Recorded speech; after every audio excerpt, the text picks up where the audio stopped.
বিপদের মধ্যে মহাবিপদ। এবার ঘন্টায় 251 কিলোমিটার গতিবেগ নিয়ে পশ্চিমবঙ্গ বাংলাদেশের দিকে ধেয়ে আসছে ভয়ঙ্কর বিধ্বংসী ঘূর্ণিঝড় যোগী। আগাম সতর্কতা জারি করল আবহাওয়া দফতর।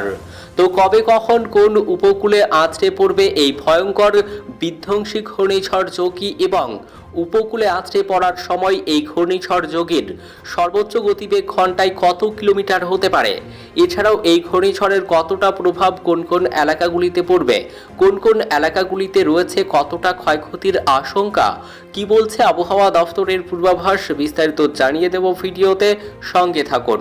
আর এমনই প্রতিদিনের আবহাওয়ার গুরুত্বপূর্ণ খবরগুলি সবার আগে পাওয়ার জন্য আমাদের ইউটিউব চ্যানেলটি সাবস্ক্রাইব করুন। পশ্চিম প্রশান্ত মহাসাগরে তৈরি হতে চলেছে বিধ্বংসী ঘূর্ণিঝড় যোগিচা।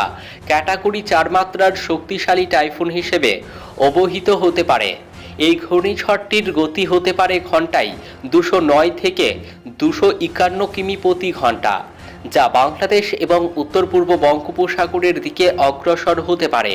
7 সেপ্টেম্বরের মধ্যে বঙ্গোপসাগরের আসনা নিম্নচাপ যোগীর শক্তি বাড়িয়ে পশ্চিমবঙ্গের দিকে এগিয়ে আসতে পারে। ফলে রাজ্য জুড়ে ভারী বর্ষণ এবং ঝোড়ো হওয়ার সম্ভাবনা রয়েছে। মেট্রোলজিস্টরা সতর্ক করেছেন যে ঘূর্ণিঝড় যোগী যদি পশ্চিমবঙ্গের দিকে এগোয় তাহলে প্রচণ্ড বর্ষণ, জলোচ্ছ্বাস এবং শক্তিশালী বাতাসের কারণে বিপর্যয়কর পরিস্থিতি সৃষ্টি হতে পারে। রাজ্য প্রশাসন এবং আবহাওয়া দফতর ইতিমধ্যেই প্রস্তুতি নিতে শুরু করেছে। সাধারণ জনগণকে সতর্কতা অবলম্বন করতে এবং প্রয়োজনীয় প্রস্তুতি গ্রহণ করতে বলা হয়েছে। উপকূলবর্তী এলাকাগুলিকে বিশেষ করে সতর্কতা জারি করা হয়েছে এবং সম্ভাব্য ক্ষয়ক্ষতির পরিমাণ কমানোর জন্য জরুরি পদক্ষেপ নেওয়া হচ্ছে। তো এই ছিল এখনকার মতো খবর। ভিডিওটি ভালো লাগলে লাইক করবেন। ধন্যবাদ।